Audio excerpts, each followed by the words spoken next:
Hello, today I will inform you all about the women's suffrage movement that was passed by Congress June 4th, 1919, including when the U.S. granted the 19th Amendment, giving the opportunity to vote as a woman. So we're going to discuss what the 19th Amendment is, second, why it was so difficult to obtain, and third, what and who brought the 19th Amendment into being granted. Okay, so first, what is the 19th Amendment? According to Archives.gov website published March 8, 2018, the 19th Amendment is when the U.S. Constitution granting women the right to have a voice and protect their rights to not be denied the right to vote. So the fight for women's suffrage lasted several years, including it brought a bunch of women advocates for women's suffrage all together, like Susan B. Anthony. But we'll get to her story a little bit later. The 19th Amendment is significantly important for several reasons, like women empowerment, symbolic significance, and foundations of further rights, and it just expanded democracy. So what made the 19th Amendment so difficult to grant? According to Brennan Center website published March 3rd, 2025, there are many social norms and roles that were uncalled for in politics concerning the men who believed women shouldn't have the right to vote. And that's not fair, because who is anyone to be to say that someone can't do something?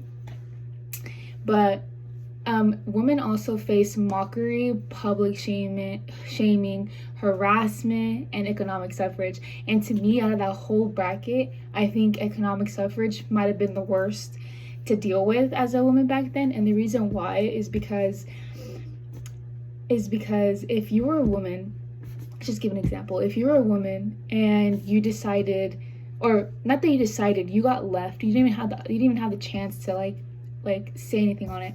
You got left by a man.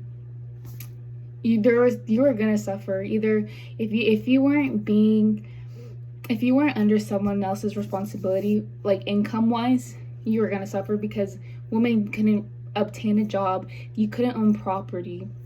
So if you got left or abandoned, there's just not much you could do besides find another one. And even at then, it's just hard. And women faced the brutality of being pushed to the side due to men not believing women and their capabilities of working and just their simple knowledge.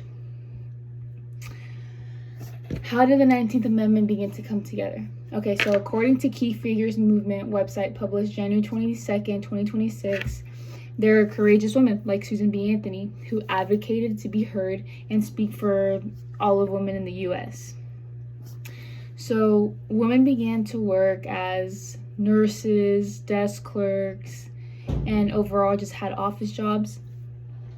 But that came later. Now let me backtrack a little bit. Susan B. Anthony was someone that was very hated for, because she was someone that decided to vote in the presidential elections knowing that it was illegal for her to do that, but she decided to do it. But her grand arrest is what led a bunch of publicity, and although it was negative publicity is publicity. So Susan B. Anthony got a bunch of headlines, and I feel like that is what really gave the meaning of the movement its light to shine, because now people understood what was going on was really unfair with what us women were going through. And so then she wasn't alive to be able to see the 9th Amendment being granted, but that was just the first step. Then during World War I, that's when there was women working as clerks, there was women just doing a bunch of office jobs because men were off in war. So they were able to get those opportunities to show other people their capabilities and their knowledge that they could really fit in our society. And that's exactly what happened. So thanks to that, according to Key Figures of Movement website published January 22nd, 2026, President Wilson finally changed his position to support an amendment in 1918. And thanks to that, our political balance began to shift. So today I informed you all about the women's suffrage movement, and it was ratified on August 18th, 1920, allowing all women in the U.S. to vote. So Although the women's suffrage was long, difficult, and sometimes very dramatic, I feel it was all for the right reasons.